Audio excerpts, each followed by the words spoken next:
Handa na ang Bureau of Immigration sa dagsa ng mga turista ngayong Burr months o nalalapit na holiday season. Katunayan, kasalukuyan ang ipinatutupad ang pansamantalang suspensyon sa filing ng mga leave ng kanilang empleyado para matiyak ang 100% deployment.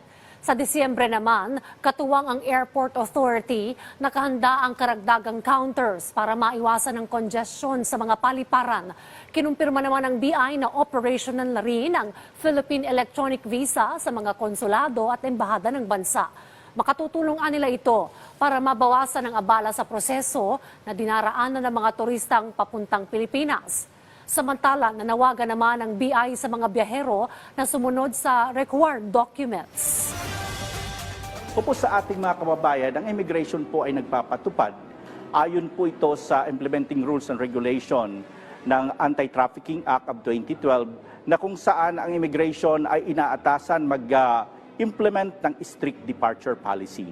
At sa pag-i-implement po natin, dapat po may guidelines dyan na hindi dapat maabuso ng kahit sino-sino.